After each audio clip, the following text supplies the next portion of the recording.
तो आज हम चर्चा कर रहे हैं पानी के बारे में, जल तत्व और जल तत्व से होने वाली चिकित्साएं।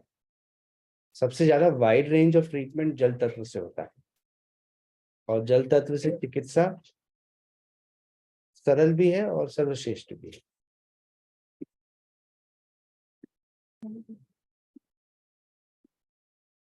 जल को चिकित्सा में इसलिए भी उपयोग किया जाता है क्योंकि उसके 3 फॉर्म्स हैं हमारे पास। पहला फॉर्म क्या है जल का?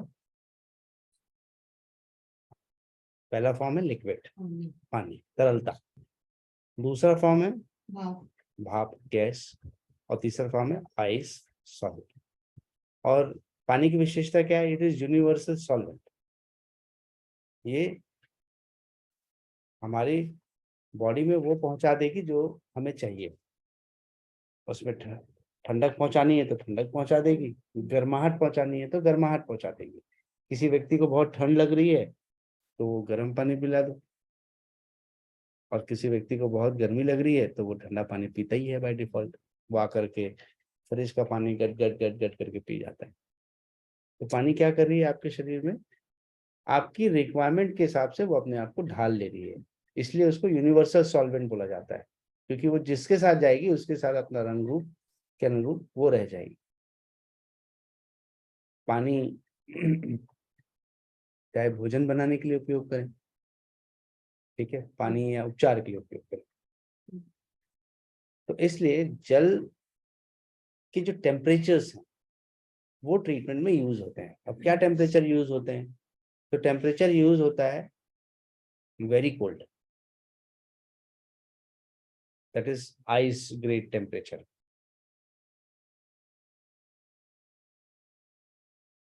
दूसरा टेम्परेचर है न्यूट्रल। न्यूट्रल का मतलब होता है जो बॉडी टेम्परेचर के क्लोज होता है ना, न्यूट्रल। और तीसरा है हॉट। मार्केट में वाटर के लिए, वाटर टेम्परेचर नापने के लिए थर्मोमीटर्स आते हैं। जैसे ह्यूमन टेम्परेचर को नापने के लिए थर्मोमीटर्स आते हैं, वैसे ही वाटर टेम्परेचर नापने के लिए थर्मोमीटर्स आते हैं। उन थर्मोमीटर से आप वाटर के टेम्परेचर को मेंटेन कर सकते हैं, जो भी पर्टिकुलर। बट जिनको अभ्यास हो जाता है तो वो अपने हाथों, इससे बड़ा सेंसर कुछ नहीं है। वाटर को चेक करने का सबसे बड़ा सेंसर हाथों में है। कितना ठंडा है और कितना गर्म है, दोनों अनुपात को बता देता है। तो पानी कैसे असर करता है? तो इसके लिए हम लोग को ब्लड का फंडामेंटल समझना पड़ेगा कि कोई भी गर्म पानी का उपयोग करेंगे तो क्या होगा और ठंडे पानी का उपयोग करेंगे तो क्या होगा। गर्म का काम क्या होता है? फैलाव करना। और ठंडे का काम क्या होता है? सिकुड़ना। तो एक फैलाव कर रहा है और एक सिकुड़। बट जैसा कि आप जानते हैं कि हर एक्शन का रिएक्शन भी होता है। Every action has its own reaction. तो अगर हम गर्म लगाएंगे तो एक्शन होगा फैलाव और रिएक्शन होगा कंस्ट्रिक्शन, सिकुड़ा। ठीक है, इसको ब्लड की भाषा में बोलेंगे, ब्लड वेसल्स की भाषा में बोलेंगे तो ये कहलाएगा वासो डायलिटेशन एंड वासो कंस्ट्रिक्शन। वासो वर्ड यूज किया गया है रक्त धमनियों के लिए। तो वासो डायलिटेशन मतलब मैंने जैसे गर्म लगाया तो रक्त धमनियां फैल गई, इसको बोलते हैं वासो डायलिटेशन, जहां डायलेट हो गई। ठीक है। और मैंने ठंडा लगाया तो रक्त धमनियां सिकुड़ गई, तो इसको कहते हैं वासो कंस्ट्रिक्शन। नाम अपने आप में एक्सप्लेनेटरी है, वासो कंस्ट्रिक्शन। तो अगर हम गर्म लगाते हैं टेम्परेचर तो उसका प्राइमरी इफेक्ट वासो डायलिटेशन है, बट रिएक्शन या सेकेंडरी इफेक्ट वासो कंस्ट्रिक्शन होगा। क्यों वासो कंस्ट्रिक्शन होगा? क्योंकि इस ठंडे के बाद गर्म और गर्म के बाद ठंडा, ये नेचुरल है। कोई चीज गर्म होती है तो फिर वो ठंडी हो जाती है, ठंडी होती है तो वो सिकुड़ेगी। पानी हम कितना भी गर्म कर लें, कुछ समय बाद वो ठंडा हो जाएगा। तो वैसे ही पहले फैलाव, बाद में सिकुड़ा। तो कितनी देर हम उसको टाइमिंग कैसे यूज करेंगे वो इसी सिद्धांत पर बेस्ड है। पूरा सिद्धांत ये दो ही काम करेगा। तो ही सिद्धांत काम करेगा, वासो डायलेटेशन एंड वासो कंस्ट्रिक्शन। अब मान लीजिए वहां पर आपने सिकोड़ दी, कंस्ट्रक्शन कर दिया, तो वहां पर ब्लड का फैलाव क्या होगा, कम हो जाएगा।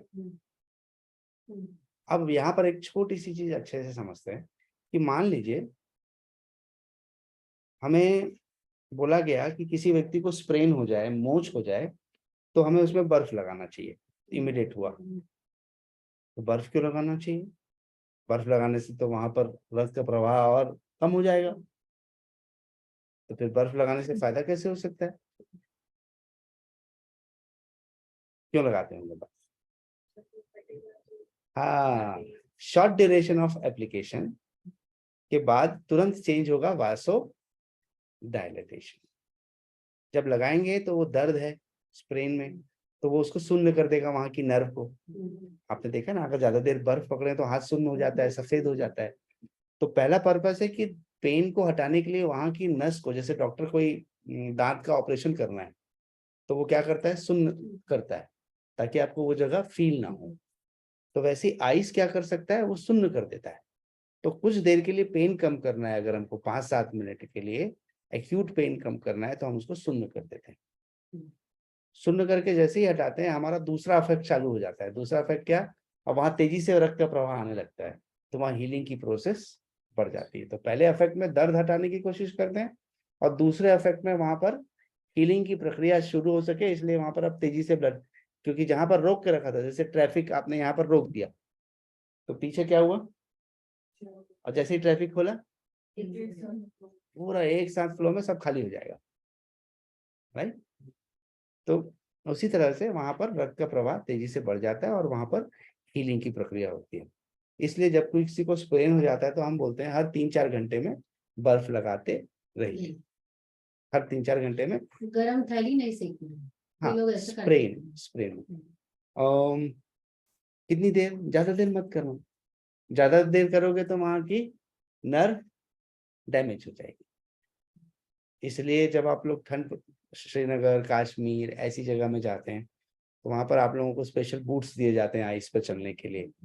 उसके बावजूद अगर आप 1 घंटा वहां रह गए और 1 घंटे बाद जब अपना जूता चप्पल उतारेंगे, पैर एकदम सफेद हो जाते हैं, एकदम सुन्न एकदम, और उसको नॉर्मल होने में भी टाइम लगता है। तो ये इस बात का प्रतीक है कि वो डैमेज बॉडी को धीरे धीरे, मतलब उतना डैमेज नहीं होता पाता, बॉडी समझ जाती है, तो वो तुरंत उस जगह पर रक्त का प्रभाव, जैसे बॉडी में सेंसर है ना बॉडी में, तो उसको पता चल गया कि ये व्यक्ति आइस में है, तो अब वो अपने तरीके से वहां का रेगुलेशन स्टार्ट कर देती है, ताकि ज्यादा देर का डैमेज वो क्रिएट नहीं कर पाएगा, नहीं तो वो पूरा डैमेज वहां पर क्रिएट हो जाएगा। तो उसने बॉडी के लिए वहां एडजस्टमेंट पॉइंट क्रिएट कर दिया है। इसलिए तो उसको सुपर मशीन बोलते हैं ना, इस स्थिति के अनुसार अनुसार से वो अपने आप को ढाल देता है। तो समझ में आया आइस क्यों यूज हो रहा है। अब मान लीजिए कोई इंजुरी एक्यूट ना होगी, क्रॉनिक हो गई, लंबे समय से है, तो लंबे समय से है तो क्या प्रॉब्लम है, वहां पर उसको तो दर्द रहता ही है, तो बार बार आप बर्फ लगा के शून्य करने से तो कोई विशेष फायदा तो नजर नहीं आ रहा। तो अब वहां पर हमारा एक ही टारगेट होगा कि गर्म से वहां की मांसपेशियां रिलैक्स हों, और उसके साथ वहां रक्त का प्रवाह बढ़ जाए। तो जिससे रक्त का प्रवाह बढ़ने से सबसे बड़ा बेनिफिट ये होगा कि वहां की मसल्स, वहां की बोन्स की हीलिंग की प्रोसेस हो पाएगी। तो क्रॉनिक हो जाने पर कोई भी पेन, हॉट ट्रीटमेंट्स का यूज किया जाता है, क्योंकि फिर पेन तो उसको जीवन की आदत हो गई, उसको अब उसको पता है कि मेरे को इस समय में इस टाइम पर पेन होता है, और वो उसको स्वीकार कर चुका है। तो इसलिए उसको वो रिलीव करने के लिए वो गर्म पानी की थैली या इलेक्ट्रिक हीटिंग पैड, इन सब का उपयोग करता है। आजकल जेल पैक भी आते हैं, जेल पैक को दोनों पर्पस में यूज किया जा सकता है। जेल पैक को आप फ्रिज में रखेंगे तो आइस का काम करेगा, और वही आप उसको माइक्रोवेव में करेंगे तो वो हीटिंग का काम करेगा। तो जेल पैक्स भी यूज होते हैं, मतलब वो ठंडा भी यूज हो सकता है और गर्म भी हो सकता है। सर मैंने सर्वाइकल पेन मुझे होता है, तो मैंने गरम थैली लगाई, तुरंत बहुत अच्छा लगता है। और जब गरम थैली के ऊपर वो जो स्टीम वाला आपने बताया टॉवल गीला, उसका पेन बहुत लंबा ठीक है। कंप्रेस बोल रहे हैं, अभी बताऊंगा ना उसके बारे में, कंप्रेस के फायदे बताऊंगा। तो ये वाटर इफेक्ट समझ में है, वासो डायलिटेशन एंड वासो कंस्ट्रिक्शन। पर अगर कोई जगह पर इंजुरी है जो लंबे समय से हील नहीं हो रही है, कोई जगह पे इंजुरी है और लंबे समय से हील नहीं हो रही है और पेन भी है, तो ऐसी स्थिति में हम लोग गर्म और ठंडा का यूज करते हैं, हॉट एंड कोल्ड। एक पेशेंट है मेरे पास, उनको एंकल जॉइंट के पास में वहां पर एक छोटा सा साइनस मतलब एक होल हो गया था, छोटा सा होल था वहां पर, और उससे लगातार पस आता था। उन्होंने कई बार एंटीबायोटिक्स खाया, कई बार उन्होंने कई तरह की दवाइयां खाई, कई स्किन स्पेशलिस्ट को दिखाया, कई बोन स्पेशलिस्ट को दिखाया, बट वो छोटा सा घाव, छोटा सा होल भरता नहीं था। तो वो मेरे पास आए, बोले इसको ठीक कर देंगे तो मैं इसे सबसे बड़ी उपलब्धि मानूंगा। तो मैंने कहा ठीक है, आपको धैर्यपूर्वक 1 महीने का समय देना पड़ेगा मुझे। और मैं खुद उन दिनों पे मैं उपचार खुद ही करता था। 2005-06 की बात है। तो शाम को मैं वहाँ से कॉलेज से पढ़ा के आता था, जब नपुरा कॉलेज में था तो वहाँ पर पढ़ा के आता था, तो शाम को यहाँ बैठ करके जो भी पेशेंट होता था उनका इलाज करता था। शाम को योगा वोगा तो नहीं लेता था ज़्यादा। तो उनके ट्रीटमेंट में सबसे पहला ट्रीटमेंट जो मैं यूज करता था, गर्म ठंडा सेक करता था। कैसे रेशियो में? 3:1। 3 मिनट गर्म और 1 मिनट ठंडा, क्योंकि मुझे ठंडे का इफेक्ट ज्यादा देर नहीं चाहिए। तो 3:1 से वहां पर बहुत तेजी से ब्लड सर्कुलेशन बढ़ने लगा, और सिर्फ उतने ही ट्रीटमेंट से, और कुछ भी नहीं ना, उतने ही ट्रीटमेंट से विद इन 1 मंथ उनका वो पूरा होल गायब था। सिर्फ सिकाई से, एक ही जगह पे फोकस्ड काम, एक ही काम और कोई काम नहीं। पर उस काम को करने में मुझे 30 मिनट लगते थे, क्योंकि बार बार गर्म पानी को उतने ही इंटेंसिटी पे गर्म करना होता था और बर्फ की इंटेंसिटी को मेंटेन करना होता था। तो बाजू में एक गैस चूल्हा जैसा था, उसी पे गर्म करता, वहीं से सिकाई करता। तो प्रोसेस में मेहनत बहुत, देखिए नेचुरोपैथी प्रोसेस में ना मेहनत बहुत है। और वो उतना होने के बाद आप जितना मेहनत करते हो उस अनुरूप वो फी पे नहीं कर सकता आपको, क्योंकि उसको लगे यार यार इतना ही से तो काम किया, इतने से काम का क्या पैसा, राइट? ये तो पूरा नेचुरोपैथी। हाँ, ऐसा सोचेगा। तो the main thing is the time and the money is the secondary part. Time what we spend. हम अगर एक पेशेंट को 1 घंटा देते हैं तो उस 1 घंटे की वैल्यू क्या है? कोई मुझे रिटर्न कर सकता है time? No one can return the time, so time is value. तो वो ठीक हुए, और वहां से एक चीज मुझे समझ में आई कि जो भी जटिल समस्याएं हैं, जैसे पीआईवीडी, पीआईडीबीडी मतलब एक कमर दर्द की समस्या जिसमें दो हड्डियों के बीच की जो डिस्क है वो प्रोलैप्स हो जाती है, बहुत कॉमन समस्या है। एमआरआई में रिजल्ट दिखाई देती है, और ऐसे में ये पेन सीधा उनके हिप थाई तक आता होता है, और पूरा काफ मसल्स तक आता है, सुन्न हो जाता है। और कई बार तो इतना सुन्न हो जाता है कि उनका मोशन और यूरिन से कंट्रोल भी हट जाता है, इतना ज्यादा सुन्न हो जाता है, क्योंकि वो सेंसेशन नहीं रहती। तो इन सब चीजों में ये गर्म ठंडा सेक, कोई ऐसी तकलीफ है, घुटने का दर्द है या कोई भी ऐसी तकलीफ है जो ठीक नहीं हो रही है, तो फिर हम अल्टीमेटली गर्म ठंडा सेक को यूज करते हैं, और इससे हमें 99% रिजल्ट मिल ही जाता है। अगर वो सामने वाला पेशेंट सिंसियर है और उस चीज को ट्रस्ट करके वो कर रहा है, तो फिर निश्चित रूप से उसको रिजल्ट मिल ही जाता है। एक मंथ पेशेंट को सिलाई कराना, और वो भी 1 महीने तक उन्होंने, और मुझे ये भी ध्यान रखना था कि उनकी स्किन पतली ना हो जाए, ज्यादा हीटिंग करने से हमें उस चीज का भी ध्यान रखना था। तो मैं कई बार, हमें नैपकिन्स रखने होते थे, 2-2 3-3 नैपकिन रख करके, ताकि स्किन पे डायरेक्ट कोई अफेक्ट या बर्न्स या वो चीजें ना हो पाए। हीट मिले बट हीट के बर्न्स ना हो। हीट बर्न भी करता है ना, और ऐसा बर्न करता है कि फिर वो छुट्टी कई दिनों तक के लिए, कुछ इलाज नहीं हो सकता फिर उनका। मतलब ये आसान नहीं है, ठंडा गरम और जितना लोग मेहनत का काम है। मेहनत है और समझ का काम समझ है। लो। ठंडा मतलब गर्म कैसे डायरेक्ट एप्लीकेशन मतलब पानी तुरंत गर्म किया और ऐसे हाँ करके, नहीं हम हॉट वाटर बैग ही यूज करेंगे। हॉट वाटर बैग पर सिकाई का नियम क्या है, जैसे मुझे कोई भी जगह पे सिकाई करना है तो मुझे हॉट वाटर बैग डायरेक्ट नहीं रखना, क्योंकि वो है एक रबर, और रबर और स्किन आपस में कांटेक्ट में आने में जलने के चांसेस 2 गुना ज्यादा होते हैं। तो ऐसे में हम लोग गीला नैपकिन रखते हैं वहां पर। तो वहां पर जो हीट जाती है वो मॉइस्ट हीट जाती है। हीट के 2 प्रकार हैं, एक होता है ड्राई हीट और दूसरा होता है मॉइस्ट हीट। एग्जाम्पल, अगर मैं स्टीम बाथ की बात करूं तो स्टीम बाथ में जो हीट जनरेट होती है केबिन के अंदर, वो जो हीट है वो मॉइस्ट हीट है। बट अगर मैं सोना बाथ की बात करूं, सोना बाथ जहां पर स्टोन्स को हीट किया जाता है, तो वो जो हीट जनरेट होती है वो ड्राई हीट होती है। तो ड्राई हीट बहुत पावरफुल होती है, ड्राई हीट आपकी पानी बहुत तेजी से खींच लेगी। तो सोना बाथ उतना ही रिस्की होता है और ज्यादा समय के लिए नहीं लिया जा सकता। ज्यादा आपने सोना बात लिया तो आपको चक्कर आ जाएगा। अब हम लोग कॉलेज के दिनों में बड़े जोश दिखाते थे और आपस में हम लोग को ट्रीटमेंट का मौका मिलता था, तो हमने कहा कि कौन ज्यादा देर तक स्टीम में रहेगा। और रह तो गए, आने के बाद ऐसा ऐसा गोल गोल सिर घूमे सब। अच्छा स्ट्रांग बॉडी, ऐसा नहीं कि कोई भी हल्का फुल्का वहां पर था ही नहीं। स्ट्रांगली बिल्ड, फिजिकली मेंटली सारे स्ट्रांगली बिल्ड। बट 15 का 17 मिनट हो गया और पावरफुल स्टीम जनरेटर्स लगे हुए थे वहां, तो इतने लोगों का होता है। तो बाहर आए तो लिटरली आंखों के सामने ऐसे अंधेरा आ गया, ऐसे पूरा ऐसे घूम रहा है ऐसे।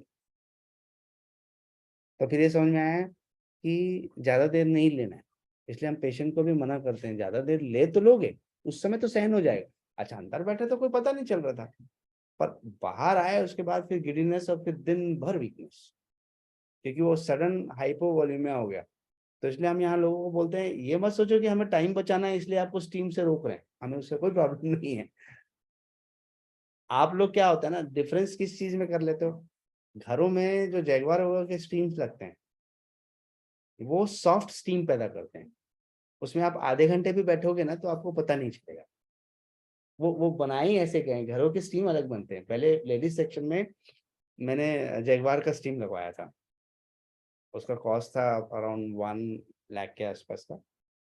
पर लगवाने के 6 महीने के अंदर कम से कम वो 50 बार खुला है।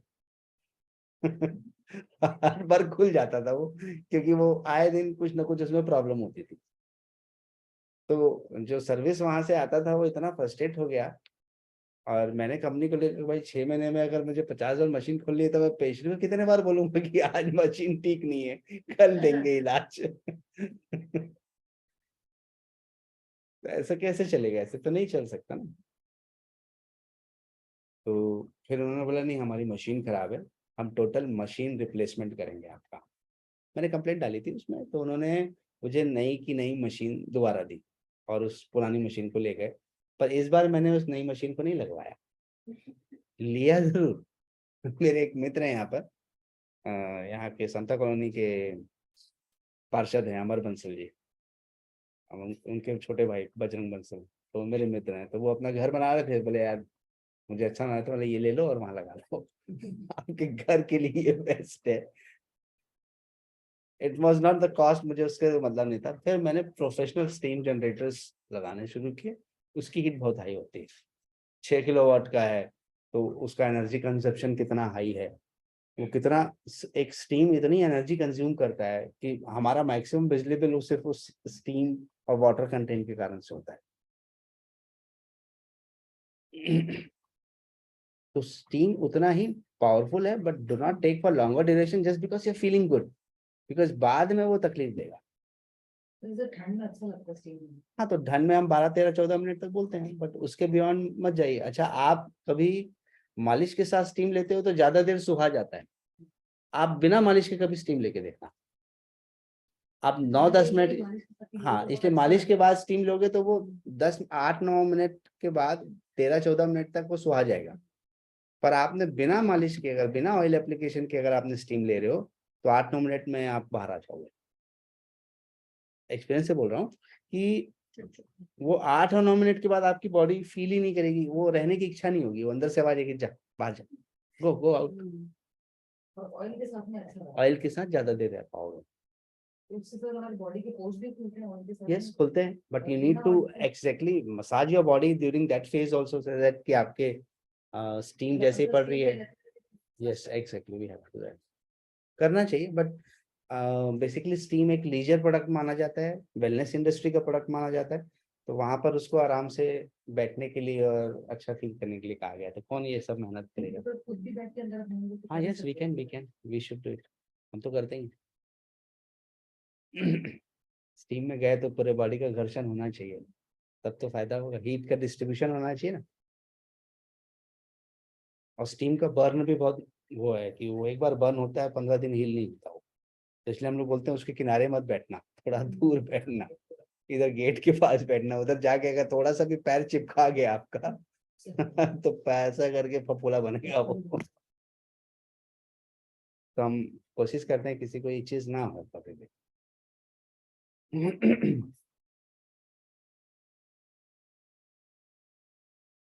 2-3 दोस्त थे, वो इलाज के लिए आ रहे थे, तो मस्ती मस्ती में दोनों एक साथ घुस गए स्टीम में, जेंट्स में।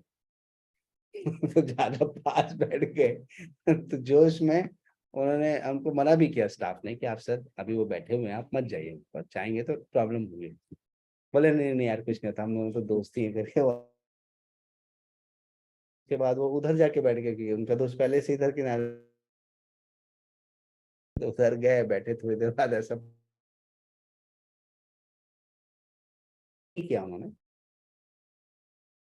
That was a pure mistake of my and कि मुझे नहीं करना था ऐसा। बट फिर इलाज तो हम पर हो गया ना, फिर जो 10 दिन का प्रोसेस स्टार्ट हुआ तो वो तो वहीं रुक गया।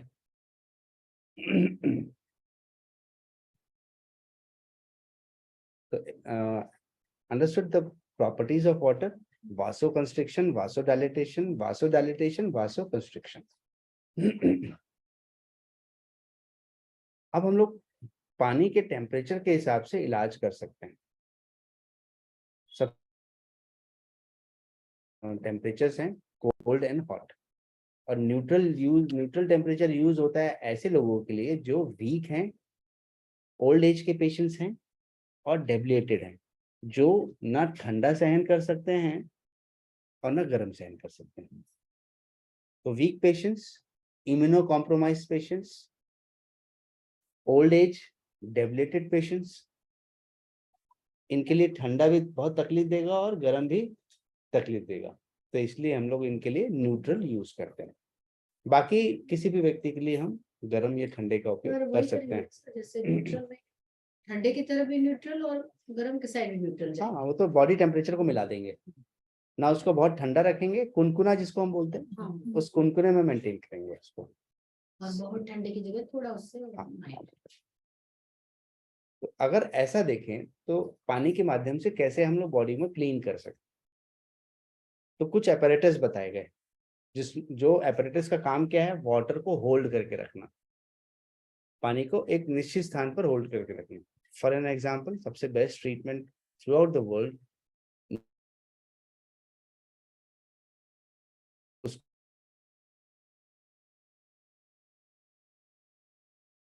ऐसा hip bath, Z6 bath is one of the best thing doctors prescribe for many problems. हमारी भाषा में हिप बाथ, कटी स्नान, क्योंकि इसमें कटी वाला हिस्सा पानी में होता है। कहां से कहां तक?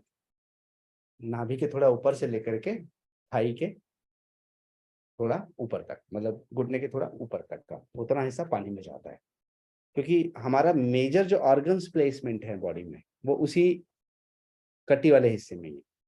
कपड़ा देते हैं, वो ठंडे पानी में देते हैं तो कपड़ा देते हैं, गर्म पानी रहेगा तो सर पे कपड़ा देंगे। उसको बोलते हैं रोटेट करते हैं। हाँ उसके बारे में बताऊंगा ना, मैं अभी ठंडा करते स्नान जब बताऊंगा तो बताऊंगा। राइट, तो जो पानी जिस तरीके से होल्ड कर सकता है वैसे ही है रीढ़ स्नान। तो रीढ़ स्नान, स्पाइनल बाथ, जो पानी को होल्ड कर सकता है स्पाइन के एरिया के लिए, ठीक है। फिर आता है फुट बाथ। तो what do you mean by foot bath? जो पानी होल्ड कर सकता है पैरों के लिए। आर्म बाथ, जो पानी होल्ड कर सकता है आर्म्स के लिए। मेरा जो हाथ है वो इतना अंदर ऐसा चला जाएगा और मैं कुर्सी में बैठा हूँ, एक टब जैसा नुमा स्ट्रक्चर होगा, उसमें होल होगा, तो मेरे हाथ उसके अंदर चले जाएंगे और उसके बाद उसका कवर रहता है, वो उस कवर को लगा दिया जाता है। तो ऐसा करके तो हमारे हाथ उसके अंदर है। इसका पर्पस क्या है? एक्सट्रीमिटीज मतलब हाथ और पैरों की तरफ रक्त के फ्लो को बढ़ाना।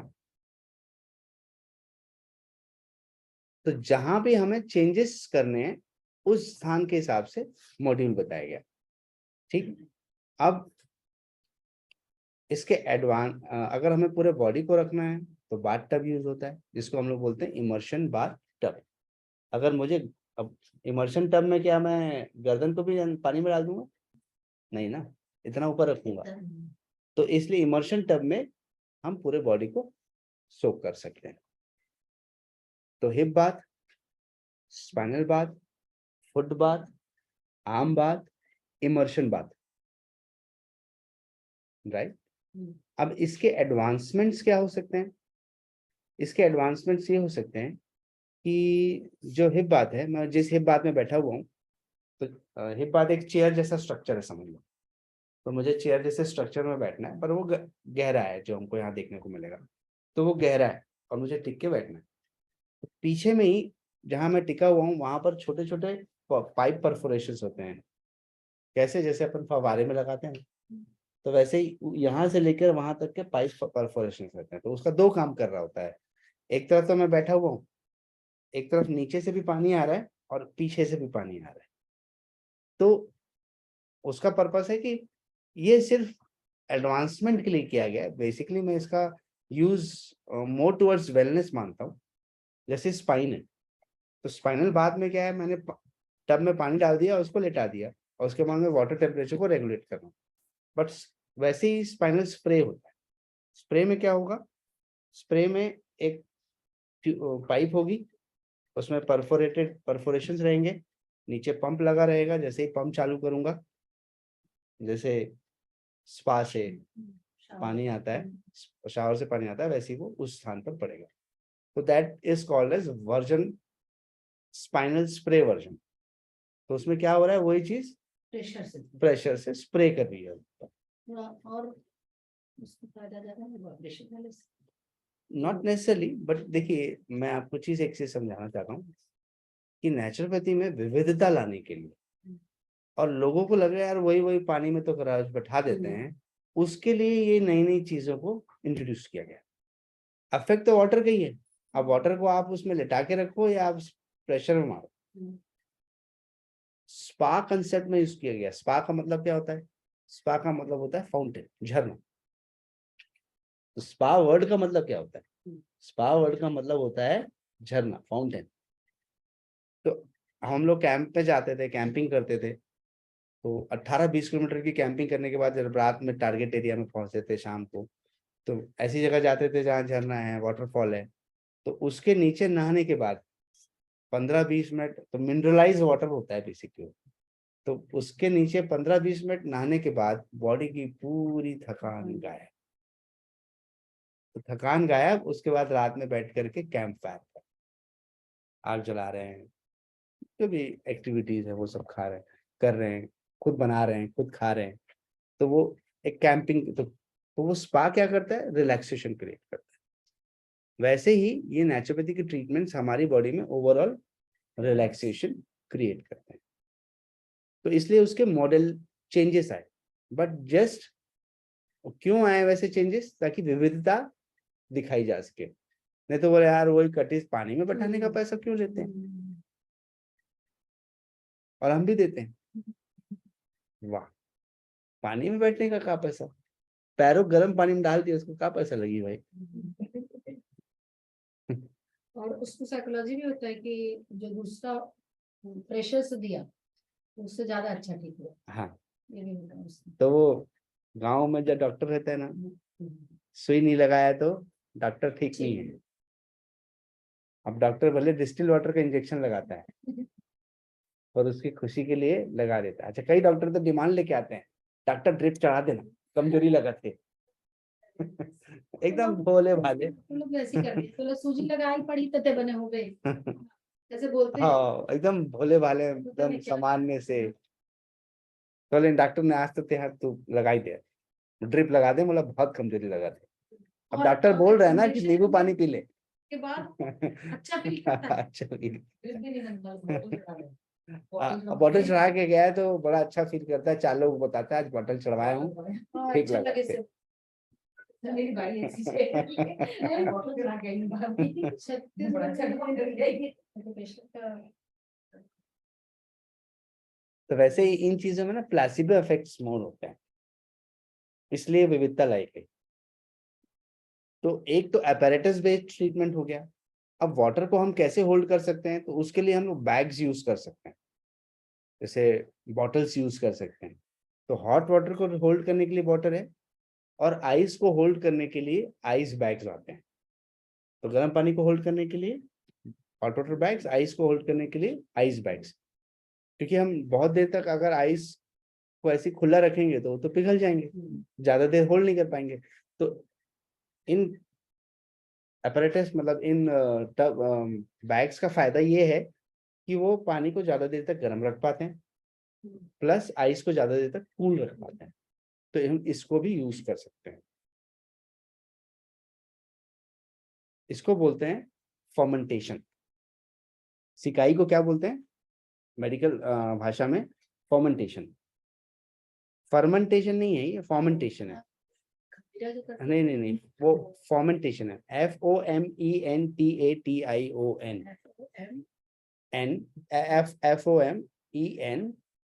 FOMENTATION, fermentation. तो fermentation can be cold and fermentation can be hot.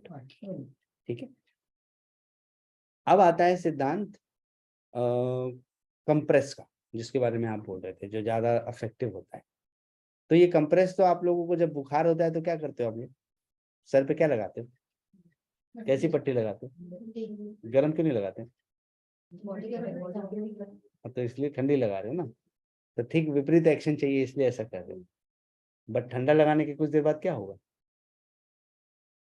फिर बुखार आ जाता है, मतलब फिर गर्म हो जाता है हाँ, थोड़ी देर में।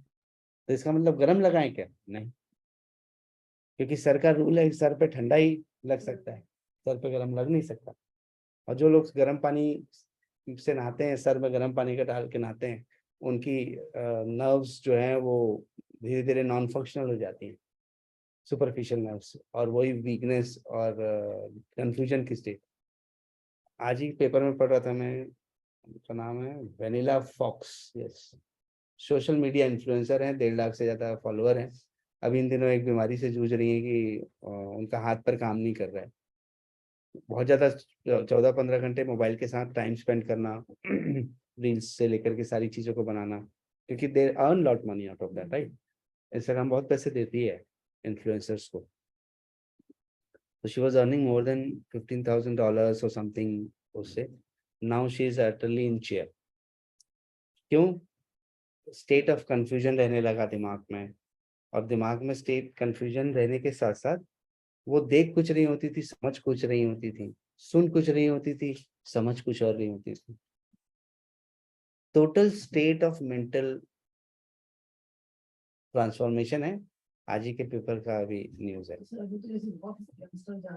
बस बस आप अगर वो 14-16 घंटे का टाइम मोबाइल पे स्पेंड कर रहे हो ना, तो कभी कभी तो डर लगता है, अब तो आंखें भी ऐसे ऐसे हो जाती हैं। अच्छे काम है इसका।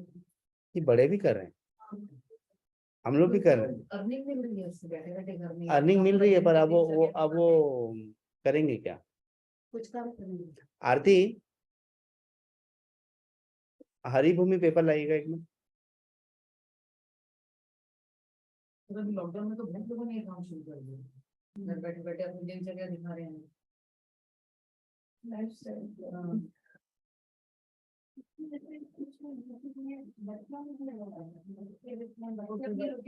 हाँ, उनके पेरेंट्स यहाँ घूमने गए, हमको वहाँ घूमने गए, बड़ा प्राउडली बोलते हैं।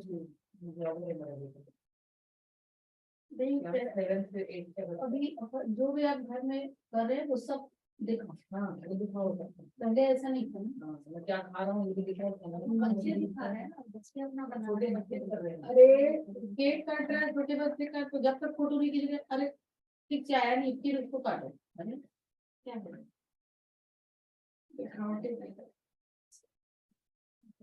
तो आप चेक करो आप कितने घंटे बिता रहे हो फोन पे, आपका स्क्रीन टाइम से पता चल जाएगा। क्या टाइटल बनाया है, फोन पे बिताती थी 14 घंटे। वो सुन रहे हैं अलग चीज है, बट देखना एक विजुअल स्क्रीन टाइम। इस टाइप के जो भी उनका प्रोफेशन रहता है तो उनको थोड़ा टाइम तो मतलब खुद के लिए वो करना चाहिए ना, कि आपको मेडिटेशन, योगा, अब वो वही कर रही हैं, काफी दिनों से मोबाइल से दूर रह रही हैं, कितना बुरा इधर तकलीफ। बुला लेते हैं, बैलेंस कर दिया बुला लेते हैं। नहीं सर होता है, क्योंकि मेरा जो फ्रेंड मेरे बताया था जो ब्लॉगर है उसको उसने मेरे से पूछा, मतलब मेरे को ये रिलैक्स करना है थोड़े टाइम के लिए, खाने पीने की मतलब ये तो नहीं खाना चाहता हूँ, ये छोड़ देना, भले दिन का 1 घंटा बट जस्ट लीव इट, मतलब बाहर आओ उससे, क्योंकि वो आदत हो गई है ना हमारी, नहीं रह सकते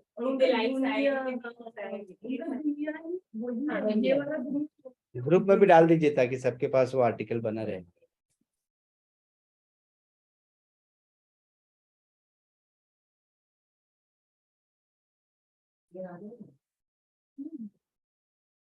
तो कंप्रेस में हम लोग नैपकिन का यूज करते हैं, और चूंकि वो चीज ज्यादा देर नहीं टेम्परेचर मेंटेन कर पाती, इसलिए इसको फ्रीक्वेंटली चेंज किया जाता है। अगर मुझे किसी चीज को गर्म सिकाई करना है और गले पे करना है, तो गले पे गर्म पानी की थैली से सिकाई करना उतना ही टफ होगा, तो उसके लिए हम लोग क्या यूज करेंगे, नैपकिन यूज करेंगे, गर्म पानी में डालेंगे, निचोड़ेंगे और यहाँ रख देंगे पर, और उसके ऊपर में एक ऊनी कपड़ा रख देंगे। तो उससे क्या होगा, वहां पर थोड़ी देर हीट मेंटेन होगी, बट चूंकि ओपन है वो जल्दी ठंडा हो जाएगा। फिर उसको हम हटाएंगे, फिर जैसे अपन ठंडे पानी की पट्टी माथे पे करते हैं, तो those method of treatment is called as compress. Those method of treatment is called as compress, right. तो फर्मेंटेशन समझ में आया, कंप्रेस समझ में आया, मैंने अपैरेटस बेस्ड ट्रीटमेंट बताया, hip bath, spinal bath, immersion bath tub, hot foot bath, arm bath, ठीक है। इसके अलावा बहुत सारे फैंसी ट्रीटमेंट्स भी,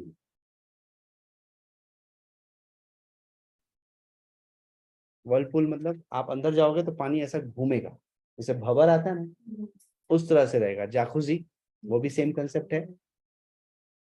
cold circular jet, cold circular jet में परफोरेटेड पाइप्स लगी हुई हैं, उसके अंदर आप जाके खड़े हो गए, सब दिशाओं से पानी आ रहा है, ऊपर से भी आ रहा है और साइड से भी आ रहा है, ठीक है। एक होता है डूश, डूश और एनिमा। तो डूश और एनिमा के लिए स्पेशली एक अपैरेटस यूज किया जाता है। एनिमा दिया जाता है वेजाइनल ट्रैक्ट को क्लीन करने के लिए। तो enema to clean the intestines and douche to clean the vaginal tract. समय समय पे स्पेशली उन फीमेल्स में एक कॉमन प्रॉब्लम जो देखी गई है फीमेल्स में, वो है वाइट डिस्चार्ज की। बाय टेंडेंसी वो कभी ना कभी वो अपने आप डिस्चार्ज होता रहता है। तो उन प्रॉब्लम्स को हील करने के लिए नीम वाटर से डूश का ट्रीटमेंट बताया गया, और वो 70-80% लोगों में परसिस्ट करता है, उसका कोई ट्रीटमेंट नहीं है वो, बिकॉज ऑफ हार्मोनल चेंजेस वो चीजें बॉडी में होती रहती हैं। पर उसके लिए नेचुरोपैथी में ट्रीटमेंट बताया गया डूश मेथड। अब ये एक तो डूश हो गया, पर एक और डूश होता है जो पावर डूश बोलते हैं उसको। पावर डूश में क्या करते हैं, मैंने एक मोटा पाइप लिया, गाड़ी गाड़ी धोने के लिए वो कितना स्प्रे यूज करते हैं ना, तो उस डूश में व्यक्ति को दूर खड़ा करके उसको दूर से उसके शरीर पर पानी की धार मारी जाती है।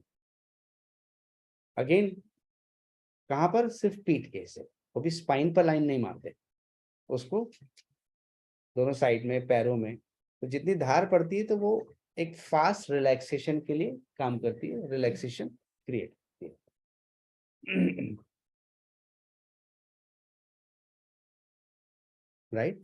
एक फॉर्म ऑफ ट्रीटमेंट और है जिसको हम लोग बोलते हैं स्टीम बाथ और सोना बाथ। तो स्टीम बाथ में हम लोग मॉइस्ट वाटर यूज करते हैं और सोना बाथ में स्टोन्स यूज करते हैं। अंदर में स्टोन्स होते हैं जो गर्म होकर के हीट प्रोड्यूस करते हैं। दोनों में अंतर समझ में आ गया। इसके अलावा अब जो स्टोन की बात किया तो मसाज में भी हॉट स्टोन मसाज होता है, आप लोग करते होंगे। तो हाँ, स्मूथ स्टोन्स होते हैं जिसको पीठ पर रखा जाता है और फिर उससे हल्का सा ऑयल लगा करके आप उससे भी मसाजेस कर सकते हैं। पर बेसिकली ये सारा आ जाता है स्पा कंसेप्ट में। नेचुरोपैथी कंसेप्ट में इससे बेहतर ट्रीटमेंट से सीधा आपको हीट ही देना है तो फिर आप बैठा करके व्यक्ति को हम लोकल स्टीम दे सकते हैं। लोकल स्टीम के लिए लोकल वेपोराइजर्स आते हैं जो और पावर मोड पे होते हैं, उससे आप उनके पूरे पीठ को स्टीम दे सकते हो। उसके लिए हमको हॉट स्टोन की जरूरत नहीं। Hot stone are more like hot stone massages, fancy massages हैं। They cost you more because of the time that is being spent on that, but feeling wise जो simple मसाज है that is always better। वैसे ही आप लोगों को मैंने शायद salt massage के बारे में नहीं बताया है, तो वैसे ही जो खुरदरा सॉल्ट होता है ना, उसको एज अ स्क्रबर यूज करके ऑयल के साथ मिक्स करके उससे भी मसाज करते हैं, तो वो भी पेन रिलीफ करने का काम करता है। तो सॉल्ट मसाज है, हॉट स्टोन मसाज है। वो चीज मैंने सोचा था कि जब हम स्पा के बारे में बात करेंगे तो उस दौरान मैं आपको बता दूंगा उनका भी। हाँ तो नहीं करना चाहिए। नॉर्मली जो खड़ा नमक आता है ना, उसी को थोड़ा सा बारीक, हल्का सा बारीक करके उसको यूज किया जाता है।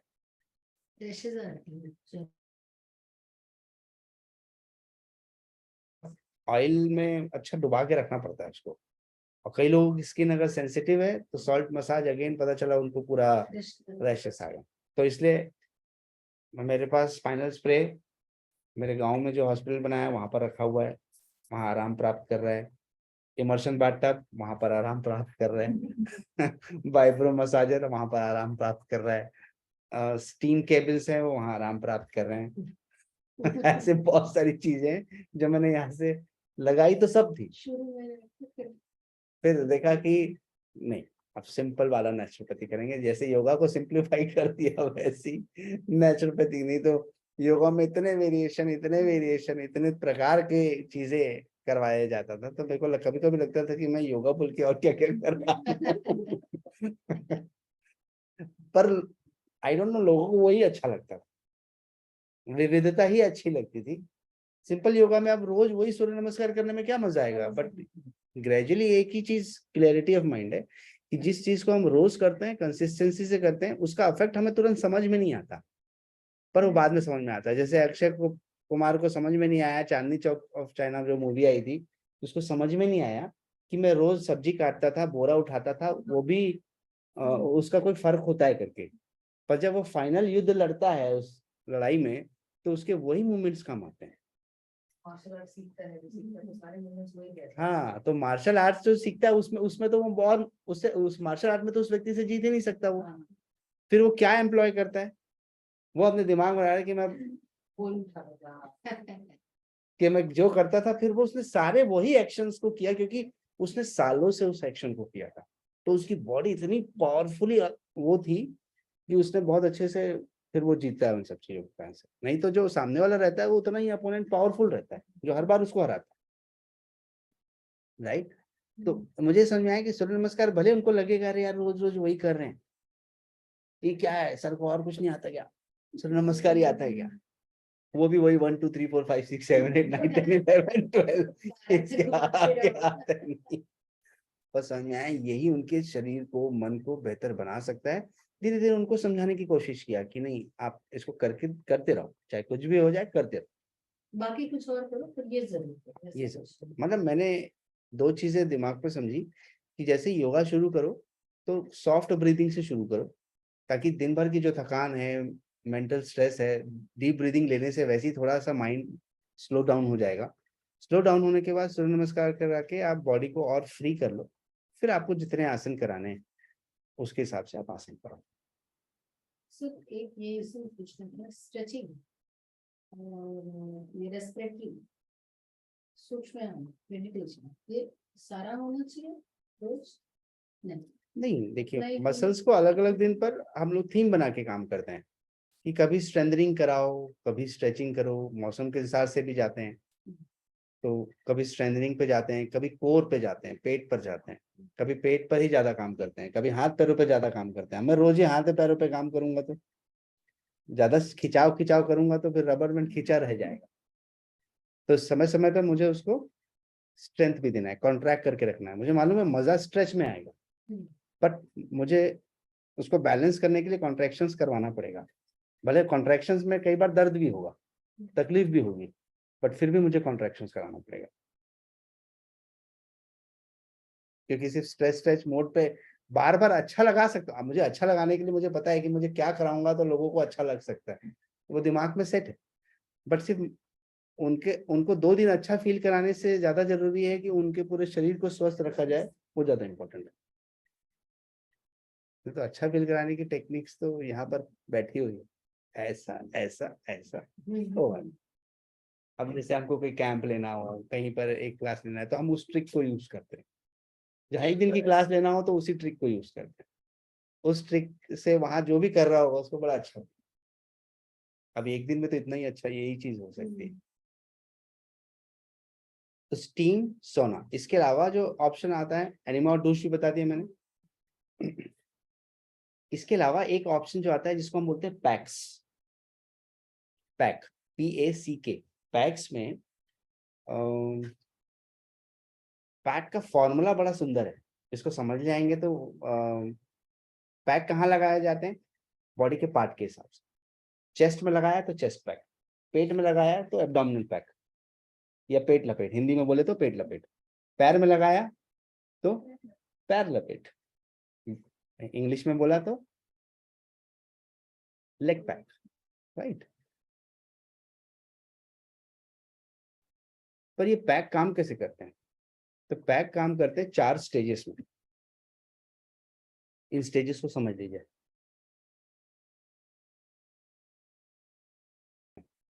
पैक के लिए हमें चाहिए एक कॉटन का कपड़ा और एक चाहिए ऊनी कपड़ा, ये 2 ही चीजें चाहिए, और पानी चाहिए।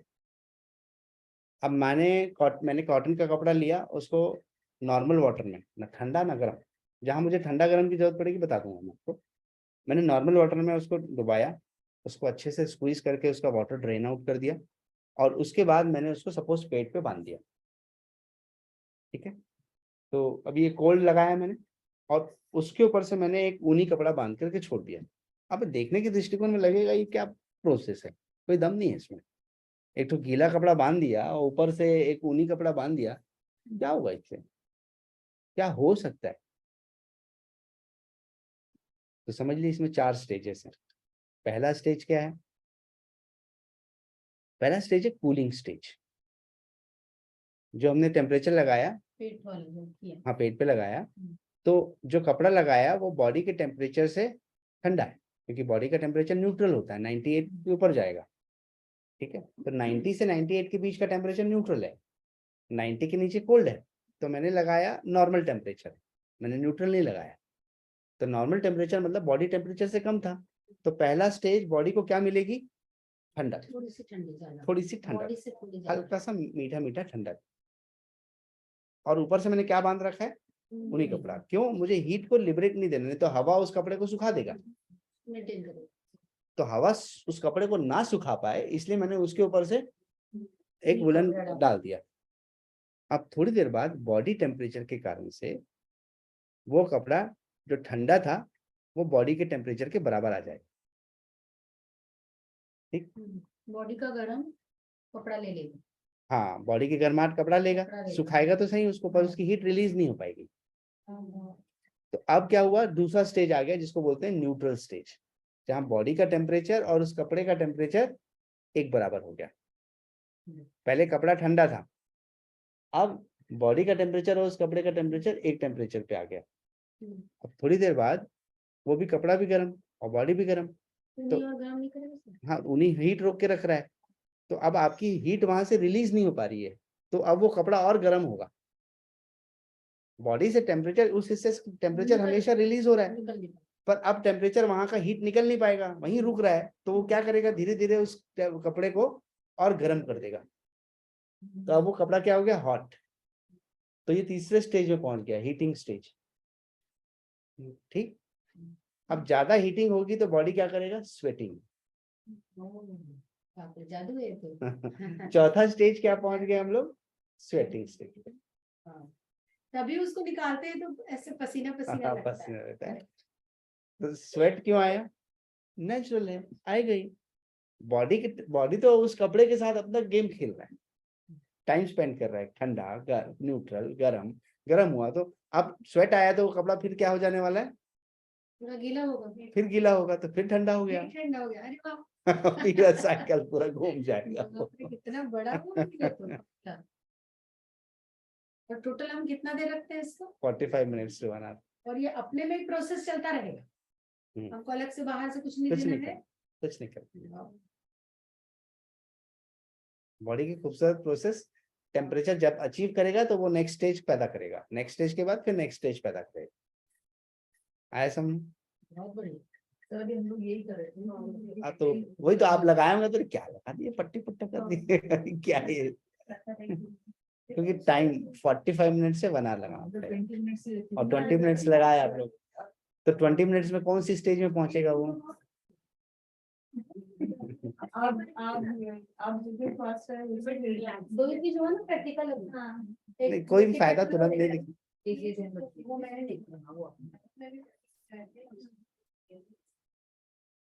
वहां भी होगा, हर जगह वही होगा, पैक कहीं भी लगाऊं मैं वही काम होगा, यही 4 सिद्धांत उसमें रहेंगे। तो गले में अगर ऐसे लगा दिया तो ठंडी नहीं लगेगी?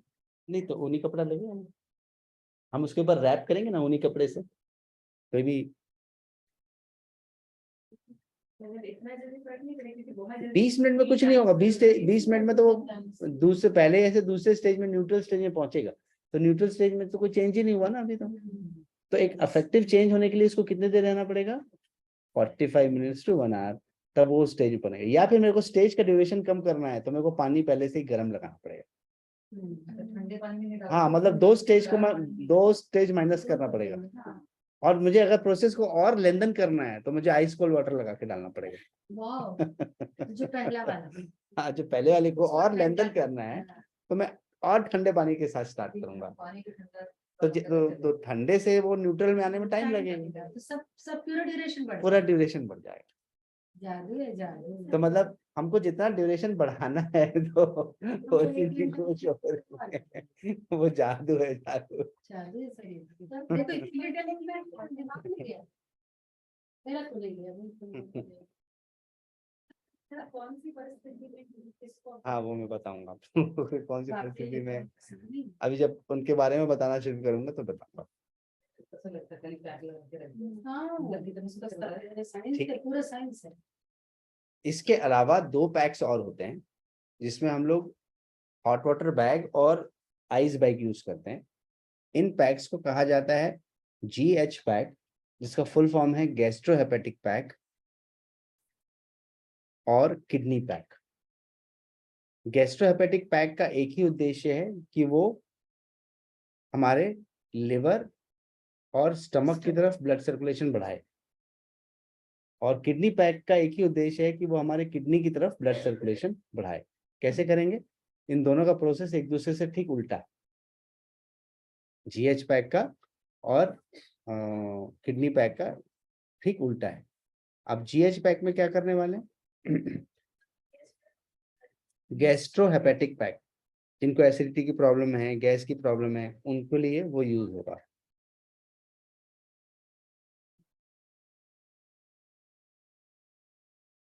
अभी जितने दिनों से मैं हम लोग ट्रीटमेंट लिखते हैं ना, तो नेहा उन चीज को एग्जीक्यूट करती है, तो उसको भी बहुत सारी चीजें पता हो गई कि सर इस चीज में ये बताने वाले हैं और ये करने वाले हैं तो मेरे अफसर से भी मैनेज कर लेगी सर मुझे नया तो कुछ भी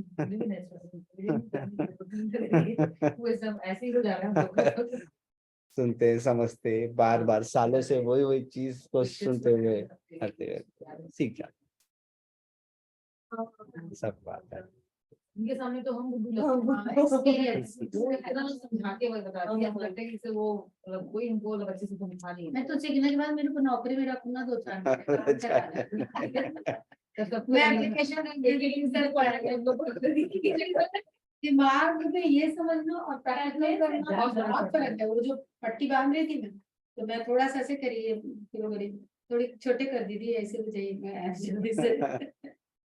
उनको सब एकदम पूरा पता है अभ्यास, यही तो स्किल है ना। प्रोफेशन हो गया ना। हाँ, तो हम लोग को तो 5 बार आगे पीछे करना अगर वही पट्टी मैं बनाऊंगा तो हो सकता है मुझे भी थोड़ा टाइम ज्यादा लगे, बट वो लोग रोज बनाते हैं तो उनका काम ज्यादा बेहतर होगा। यहाँ से पूरा और मेरे कैसे बोली जैसे लंबा था तो बोली जिन बड़े पेट के है ना तिला ऐसे लंबा कर गए।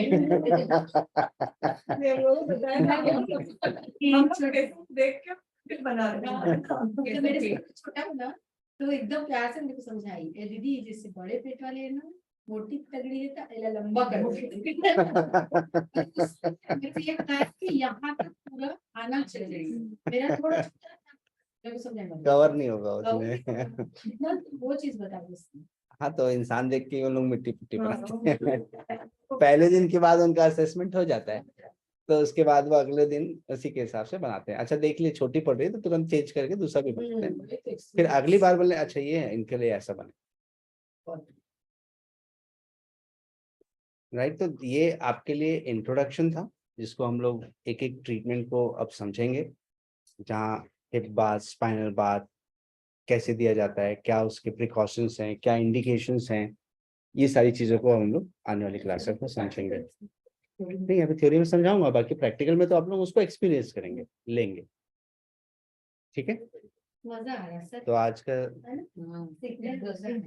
मुझे लग रहा था घुसेगा तो मैं देना जब हम लोग मुझे ट्रीटमेंट में आते हैं तो उनको जैसे याद आ रहा है तो वाटर भी वाटर बनते हैं दे रहे हैं तो होता है ये होता है कुछ ऐसा होता है। इसलिए मेजर ट्रीटमेंट हाइड्रोथेरेपी है, मेजर ट्रीटमेंट हाइड्रोथेरेपी है, सेकंड मेजर ट्रीटमेंट मसाज है, और फर्स्ट मड पैक तो एक कॉमन ट्रीटमेंट है। तो देखो हमने मड पैक उठा लिया, मसाज उठा लिया, हाइड्रोथेरेपी के सारे ट्रीटमेंट उठा लिए, और उसके बाद योगा हमने साथ में ऐड कर दिया तो वायु तत्व, और फास्टिंग डाइट कंट्रोल करवा दिया तो फास्टिंग। ये 4 मोर देन सफिशिएंट है किसी को ठीक करने के लिए। मैं तो बोलता हूँ अगर आपको नेचुरोपैथी यूनिट खोलना है ना तो आपको बहुत सारी चीजें नहीं चाहिए, आपको चाहिए गर्म पानी की थैली, एक ठंडे पानी। मेरे फादर मदर सालों तक छोटे से यूनिट में नेचुरोपैथी चलाए 98 से, कुछ बिना रॉ, कुछ भी नहीं। वो खुद के लिए जो कटी स्नान रखा था, खुद के लिए जो रीढ़ स्नान रखा था, वही सार्वजनिक हुआ। और लाइन लगी रहती और उसमें भी भीड़ रहती थी, इतनी भीड़ की आपका ट्रीटमेंट नहीं हो सकता। ट्रीटमेंट करते हैं उसी के हिसाब से डाइट भी उसी की रहती है। कई बार ऐसा बता मैंने सुषमा मैंने करवाया तो आपने जो ट्रीटमेंट दिया कुछ उस दिन की डाइट मिली वो ट्रीटमेंट के हिसाब से। जैसे कुंजर नीति किया तो उस दिन आपको पूरा तकलीफ खिचड़ी तकलीफ वैसे ही चेंजेस होंगे। डाइट और ये दोनों एक साथ हाँ, साथ साथ चलता रहता है। तो हम लोग क्या करते हैं, पहले दूसरे दिन नॉर्मल डाइट पर रखते हैं उनको, तीसरे दिन से उनका डाइट को कम करना शुरू करते हैं। पहले दिन नहीं कर देंगे तो पता चला दूसरे दिन आएगी। ये भी बड़ा साइकोलॉजिकल फैक्टर है। तो 2 दिन तो उनको खिलाते पिलाते हैं, और धीरे-धीरे पानी को डाल देंगे। धीरे-धीरे कभी को डाइट दे यार तो फिर खबर पड़ता होगा सही जा रहे हैं।